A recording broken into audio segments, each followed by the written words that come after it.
P.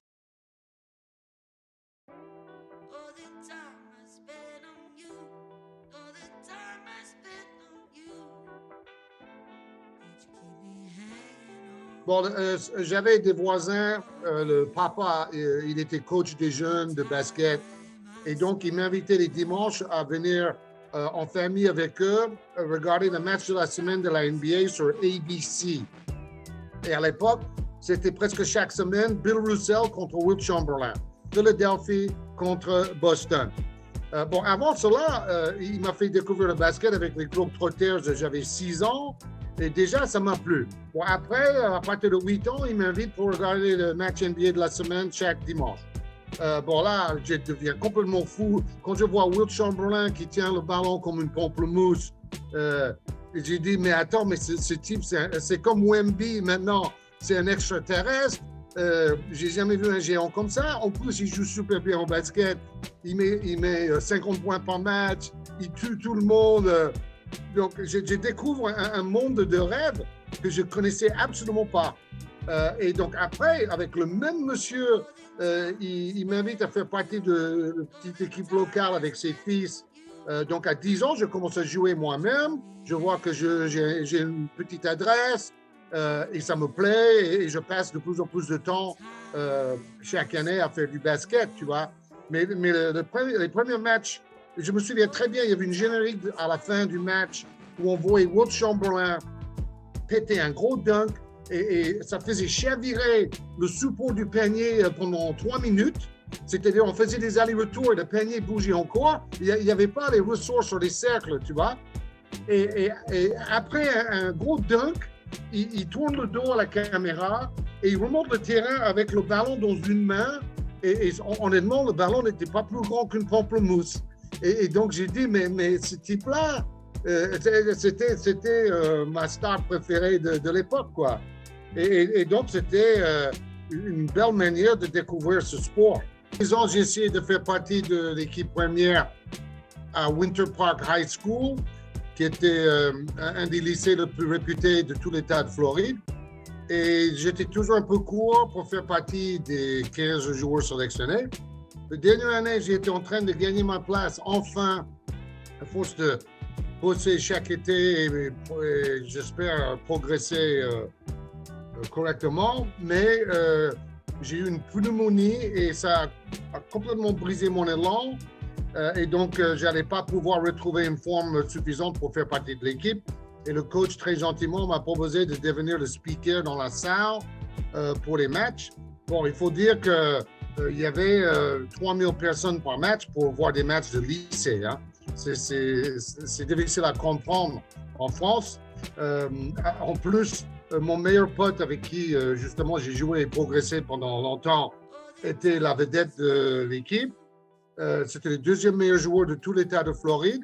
Et notre grand rival, c'était Daryl Dawkins, qui est devenu une star en NBA à Philadelphie. Et donc, Winter Park High School contre Evans High School de Daryl Dawkins. Ça remplissait les salles et c'est moi qui étais le speaker. Donc, finalement, c'était une préparation fantastique pour la suite de ma carrière. J'ai vraiment commencé dans les gradins comme chaque spectateur. À regarder les matchs de mes potes et je faisais des remarques que j'espérais humoristiques autour de moi. Et comme j'avais une grosse voix, il y avait plusieurs dizaines de personnes qui en profitaient. Et donc, je voyais que je faisais rire la galerie. Donc, ça m'a encore donné envie d'aller plus loin et chambrer un peu, notamment les adversaires, les arbitres. Et ça aussi, ça a participé à, on va dire, à la suite de ma carrière dans la communication. J'ai travaillé pour la ville de Winter Park. Ils appellent ça le service de récréation. Et donc, tous les week-ends, je remplissais tous les rôles. J'étais joueur dans une équipe, coach des jeunes, arbitre. Je faisais la table de marque. Et après, ils me donnaient les clés pour ouvrir le playground et fermer la nuit. Et j'étais payé pour faire ça. Et c'était parfait, quoi. En fait, j'avais juste à mettre la lumière et jouer au basket pendant 4 heures et empêcher que les Noirs et les Blancs se battent entre eux. Et comme j'ai été bien avec les Blacks et bien avec les Blancs, j'ai été la personne idoine pour faire régner la paix entre tout le monde, parce que sur les playgrounds, ça donnait, hein. Je visais trop haut. Si j'avais été dans un lycée de niveau moindre, j'aurais pu jouer et, à mon avis, faire une petite carrière sympa. Alors, l'Université de Floride devait faire partie du top 50 des universités américaines. Pas top 20, mais top 50. Donc, c'est le SEC, une conférence avec Kentucky, Tennessee, Bernard King, Ernie Grunfeld, Rick Roby, que des joueurs qui ont brillé dans la NBA. Donc, alors, chaque fois, alors là, c'est encore plus fort parce que pour faire partie de l'équipe, il fallait venir pendant une semaine à des tryouts, c'est des essais. Alors, on n'avait pas de bourse et donc on devait se montrer meilleur qu'un joueur qui avait une bourse. Et ça, c'était pas évident. Donc, on faisait ces trucs à 5h30 du matin, les essais. Donc, c'était pour voir qui était vraiment sérieux. Donc, je viens et honnêtement, j'ai été le meilleur joueur, mais le coach disait, t'es fort, mais t'es pas beaucoup plus fort qu'un joueur qui a une bourse. Donc, comme on est obligé de payer le mec, je peux pas te prendre à sa place. Par contre, ils ont proposé de me trouver une autre université de niveau moins forte où j'aurais pu avoir une bourse moi-même et faire une petite carrière. Mais le problème, c'est que j'étais dans une université où on faisait la fête tous les jours. Je faisais 3 heures de basket avec des super joueurs après les cours. Je m'amusais comme un dingo. Et donc, je me suis dit, attends, quand même, je ne vais pas quitter cette vie de rêve où j'allais en cours, mais sans me mettre trop la pression, pour aller jouer dans une petite université dans le Tennessee, où j'allais peut-être être la vedette locale, mais chez les ploucs, tu vois. Donc, je suis resté. Je ne connaissais rien du basket français. Je ne savais pas qu'il y avait une ligue professionnelle ou semi-professionnelle en première division. Là, on est en 1977. Donc, en fait, ma mère est née en France. J'ai de la famille française. Et on venait régulièrement visiter la famille de ma maman. Alors, donc, ça, c'est en été 77. Je cherchais juste une salle où je pouvais m'entraîner pour le plaisir. Parce que j'étais à fond dans le basket. Comme j'ai dit, j'ai joué 3 ou 4 heures par jour avec des super joueurs à Gainesville, en Floride. Et donc, le basket, c'était vraiment le truc qui me plaisait le plus. Donc, un ami de la famille a contacté le club de Bagnolet qui jouait en première division et qui avait gagné des titres, qui était un club, bon, un peu sur le déclin, mais qui était toujours une référence dans le basket français de cette époque. Alors, c'est là où ils ont dit, oui, il peut venir s'entraîner avec nous, mais si sa mère est française et s'il est assez fort, il peut peut-être éventuellement même faire partie de notre équipe parce qu'on cherche des joueurs naturalisés, des franco-américains. En fait, il n'y avait qu'un seul franco-américain à l'époque, c'était Jean-Pierre Bardouin, qui est devenu par la suite le coach de Monaco. C'était un de mes meilleurs amis. Et moi, j'étais le deuxième franco-américain. Et la même année, il y a Chris Singleton et son frère Alan Singleton qui arrivent. Il y avait aussi un joueur, Pat Bertie, qui a joué en équipe de France, qui était très fort. Donc, c'était un peu l'arrivée tout d'un coup de plusieurs joueurs franco-américains. Donc, je fais un petit essai en 2 contre 2 et il se trouve que c'est Hervé Dubisson qui était mon adversaire du jour dans la petite salle de Bagnolet. Moi, je découvrais tout ça. Je vois la petite salle, je dis, oh là là, ce championnat, ça doit être minable parce que la salle était vétuste. C'était même pas le salle pour un collège aux États-Unis, tu vois. Donc, j'ai commencé à me dire, bon, je vais être la star ici parce que ça doit être tellement mauvais et faible. Et après, je vois Dubisson en face qui me met des dunks sur la tête. Et bon, j'ai assez bien joué pour que le président me dise tout de suite, je te propose un contrat. Bon, je ne savais même pas que les joueurs étaient payés. J'ai sous-estimé complètement ma valeur. J'ai demandé 800 francs par mois. Et un joueur américain m'a dit, mais t'es fou, tu aurais dû demander 4000. Donc, j'ai demandé à ma grand-mère d'appeler le président et dire que je n'avais pas compris la question et qu'en fait, je voulais $800. Et le président, il dit, pas de problème, on est d'accord. Donc, je commence avec 3500 francs par mois et moi, je ne savais même pas que les joueurs étaient rémunérés, tu vois. Donc, je découvre tout ça.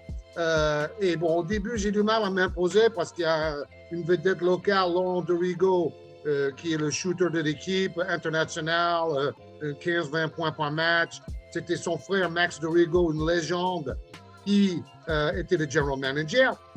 Donc, la première moitié de la saison, je joue très peu. Mais après, on a un Américain qui s'en va parce qu'on n'était pas très bon et on jouait le maintien. Alors, lui, il s'en va. Après, l'autre Américain qui était très fort se pète la cheville. Et à l'époque, tu ne pouvais pas remplacer les étrangers. Donc, tes deux étrangers s'en vont et tu ne peux pas les remplacer. Donc, tout d'un coup, j'arrive du bout du banc et je deviens titulaire. Et je commence à mettre 15, 16, 20 points dans pas mal de matchs et je me fais connaître du grand public qui suivait la première division à l'époque. Et c'est comme ça qu'après, j'ai eu des opportunités ailleurs. Mais au début, c'était tellement dur qu'à Noël, ils voulaient me renvoyer aux États-Unis. Ils ont dit, écoute, tu ne joues pas, tu nous fais chier, tu fais la gueule, prends ton billet d'avion et casse-toi. Et heureusement, j'avais un copain américain, avocat, qui était avec moi à Gainesville, qui était là et il m'a dit, écoute, même s'ils ne te payent pas, tu vas rester parce que c'est le rêve de ta vie de faire ça. Donc, même si tu ne joues pas, même s'ils ne te payent pas, tu leur dis non, je ne m'en vais pas, je vais tout faire pour essayer de gagner votre confiance. Et c'est exactement ce que j'ai fait. Et par la suite, j'ai complètement renversé la tendance et à la fin, il m'adorait, tu vois. Donc, bon, c'est un peu une histoire de Cendrillon, si tu veux. Alors, en fait, il n'y a qu'en France, à 20 ans, que je joue un basket organisé pour la première fois de ma vie. Depuis le début, on est tous motivés parce qu'on reconnaît que nous avons peut-être les moyens moins forts que les autres équipes et qu'il faut être toujours motivé, être toujours dans le coup pour ne pas rater des matchs qui sont à notre portée. Première partie du championnat, comment vous l'analysez? Je crois que notre début difficile, c'était surtout mis à la compte de le fait qu'on a joué 6 matchs sur 8 à l'extérieur au début et que c'est vraiment difficile pour une nouvelle équipe qui a besoin de se mettre en confiance, de jouer 6 sur 8 matchs à l'extérieur. C'est toujours l'éternel problème de la foire, la concurrence avec le South. Mais je crois que peut-être dans l'avenir, on pourrait faire les matchs de septembre pendant la foire pour que ça soit une manifestation avec la foire. Pourquoi pas? Parce que pour le basket, ça sera peut-être une meilleure chose. Finalement, vous êtes déçu ou pas du classement actuel du Caen Basket Club? Oh, je crois que les résultats sont là. On n'a pas à être déçu parce que ça pourrait être pire si on n'avait pas gagné à Tours et si on avait perdu à Antibes. Notre position maintenant serait très très difficile et très inquiétant. Alors je crois qu'il y a lieu d'être optimiste pour les matchs retour. Ce match contre Limoges, c'est une première occasion pour le CBC de bien redémarrer. Quelle idée vous faites-vous de ce match contre le leader? Je crois que Limoges, c'est l'équipe la plus spectaculaire en France depuis le grand épopée de Berck. Et partout où il va en France, il y a beaucoup de monde pour les voir. Et comme le public de Caen aime les grands rendez-vous, je crois que demain, ça va être presque plein. Et c'est une équipe avec 5 internationaux, 3 joueurs de 5 de base de l'équipe de France qu'on a vu à la tournoi de Noël, avec 2 des meilleurs Américains qui ont jamais joué en France. Et je crois que tout est fait pour un grand rendez-vous. Est-ce que King vous a beaucoup parlé de ce match? Est-ce qu'il a essayé de vous galvaniser à propos de cette partie? Oui, comme dans tous les matchs, le mot pour nous c'est toujours solidarité parce qu'il faut qu'on défend à 5, on attaque à 5. Et avant chaque match, il a des plans particuliers pour chaque équipe. Et pour Limoges, c'est difficile parce que chaque joueur est dangereux, alors c'est difficile à faire une défense spéciale contre un joueur ou un autre, mais on va essayer de faire le mieux possible quand même. Vous savez que Limoges a l'occasion et aussi l'habitude surtout de démarrer très fort chaque rencontre. Est-ce que vous pensez que si le CBC passe une bonne première mi-temps, avec une adresse en deuxième, une bonne organisation par exemple de Granca, et puis l'adresse de Georges Eddy, est-ce qu'on peut s'attendre à une surprise demain soir au Palais des Sports? Dans le sport, pour moi, rien n'est acquis et tout est possible. Alors, l'année dernière, on a déjà battu Villeurbanne ici et Tours, tandis que personne n'aurait dit qu'on pouvait gagner ces matchs-là. Alors, pour moi, ce match est tout à fait jouable avec la participation de tout le monde, parce que c'est uniquement comme ça qu'on peut s'en sortir, vraiment. J'ai vu Jordan jouer avec North Carolina très souvent. Je l'ai vu progresser. J'ai vu la finale quand il est freshman ou rookie et il met le panier pour le titre, le premier titre de Dean Smith. Donc j'ai vu Jordan progresser. J'ai compris que c'était un athlète incroyable, un gros bosseur et chaque saison, il avait l'air d'être 2 fois plus fort que la saison précédente. Donc, j'ai suivi le tout début de sa carrière. Mais bon, en fait, sa saison de rookie en NBA, c'est la première saison qu'on diffuse la NBA sur Canal+. Quelle coïncidence et quelle opportunité. C'est l'année où David Stern arrive aussi comme le patron de la NBA. Donc, 84 était une année phare et un tournant pour le basket NBA et pour ma carrière parce que j'arrive pour commenter les matchs sur Canal+. Et donc, la toute première saison, on avait fait les matchs des Knicks de New York, mais c'est vrai que dès que j'ai commenté un match de Jordan, il sortait du lot. Dès la première saison, je crois qu'il était à 28 points en moyenne, ce qui est pratiquement du jamais vu. Rookie de l'année et une star montante évidente dans une équipe un peu faiblard, mais lui, il était tellement brillant, il tirait les Bulls vers les sommets dès la première année. Ils étaient beaucoup plus forts avec lui, ils ont fait les playoffs tout de suite et tout ça. Donc j'ai reconnu en le commentant. Bon, il faut savoir que j'ai été commentateur débutant, pas très à l'aise. J'apprenais le métier, j'ai appris sur le tas. Donc tout ce qui était journalistique, il fallait que j'absorbe un peu comme une éponge tout ce que les professionnels autour de moi, comme Michel Denisot, Charles Bietri, Philippe Gildas, Pierre Lescure, quelle école extraordinaire de journalisme pour moi. Donc, en plus, en même temps, j'ai été le meilleur marqueur en deuxième division en tant que joueur pro. Et on était en train de monter en première division avec le Racing Club de Paris. Donc, j'avais beaucoup de choses à faire cette année-là et que des choses super passionnantes. Mais bon, c'est clair que le premier match avec Jordan a marqué un peu de territoire pour la suite. Et puis après, la première année, c'était les Knicks. Et après, j'ai convaincu Bietri qu'il fallait faire plutôt le match phare de la semaine pour voir plus souvent Lakers, Celtics notamment, mais pas seulement. Et les Philadelphia 76ers étaient très forts aussi. Donc, à partir du moment qu'on faisait le match de la semaine, on avait Jordan, à mon avis, une fois sur 3 ou une fois sur 4. Et c'était le bon dosage parce que tout le monde réclamait des matchs avec Jordan. Chaque tandem était différent. Et moi, j'ai essayé de m'adapter par rapport à mon collègue. Si j'avais un collègue qui était très excité, un peu comme Philippe Châtenay dans le foot américain ou Eric Bernard dans le basket, il fallait que moi, je me calme un peu, sinon c'était trop. Donc, j'essaie toujours de me mettre en fonction du collègue. Et si j'avais un collègue qui était plus calme, là, je pouvais monter le ton dans l'enthousiasme et crier un peu plus et sortir des phrases un peu cultes comme les coast to coast et tous les mots et les phrases que j'ai importés du basket américain, quoi. Mais disons que je me suis très bien entendu avec Bruno Poulin. Avec Bruno Poulin, le truc, c'est que c'était un mec facile à vivre. Bon, c'était un peu mon patron aussi, mais sans le faire ressentir du tout. On était d'égal à égal. Je le respectais, il me respectait. En dehors des matchs, on était ravis d'aller manger ensemble, de découvrir des pays, des villes différentes. Donc, on était vraiment très amis.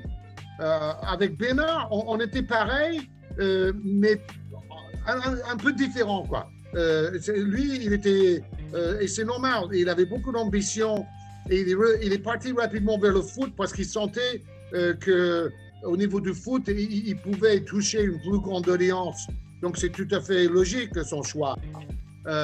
Donc, on n'a pas fait très longtemps ensemble non plus, mais on a marqué les esprits parce qu'il avait beaucoup de peps et c'était un peu mes débuts.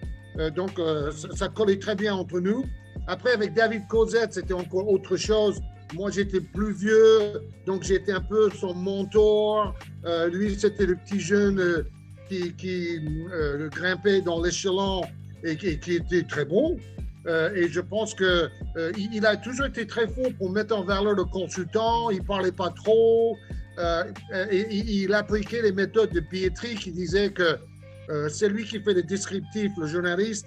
Il est là pour mettre en valeur le consultant et donner de la place au consultant. C'est le consultant la priorité. Et après, c'est aux journalistes d'enrober tout ça, si vous voulez. Donc, avec Cosette, ça s'est bien passé. Avec Xavier Vaution, pareil. Lui aussi, c'était un peu mon petit frère. Mais en dehors du terrain, on avait beaucoup d'atomes crochus. Bon, Cosette, il était très copain avec Monclar. Donc, eux, en dehors du terrain, c'était des mecs qui étaient tout ensemble et vraiment collés l'un à l'autre. Et comme on était de générations différentes, Cosette et moi, on faisait un peu chacun son chemin, même si on mangeait ensemble, évidemment. Mais disons que, bon, lui, il aimait beaucoup aller en boîte de nuit, par exemple. Et moi, je voulais me coucher. donc là, Monclar, il aimait bien aller en boîte. Donc, c'était Cosette et Monclar pour faire les fous jusqu'à 4 heures du matin. Et moi, c'était plutôt l'heure pour dormir. Donc, après, il y a toute la génération actuelle avec tous les jeunes, Joris Sabi, Clément Repelin. Bon, là, avec la différence d'âge, c'est plutôt une histoire de génération. Donc, je suis plutôt un peu le père de ces gamins-là, mais eux, ils me permettent de rester jeune et de mieux connaître la nouvelle génération. Et en plus, ils me respectent et je les respecte. On voit que Repelin a fait un documentaire sur moi, ça m'a beaucoup touché. C'était 3 mois de travail pour faire ce documentaire qui était, à mon avis, un gros truc. Et j'espère qu'il va gagner des prix dans les festivals de documentaires de sport dans les prochains mois avec ça. Bon, tout ça pour dire que j'ai connu plein de collègues. J'ai jamais vraiment eu de soucis avec aucun d'entre eux, c'est-à-dire de conflits, de jalousie, d'égoïsme. Et les gens croient qu'avec Monclar, on est un peu en bisbille ou on est dans une compétition un peu stupide. Et c'est pas vrai du tout parce que c'est un des mecs que j'ai connu dès mon arrivée à Bagnolet en 77. Je m'entraînais aussi avec le Racing où il était joueur et on était déjà copains quand on avait 20 ans. Donc, bon, maintenant on est un peu concurrents, on est sur des chaînes différentes, mais on se respecte et on reste amis maintenant depuis plus de 40 ans. Jordan remonte le terrain à toute vitesse, il pénètre, il est obligé de filer le ballon à Horace Grant, qui très lucidement ressort pour le shoot ouvert à 3 points. 3 points pour un titre de John Paxson.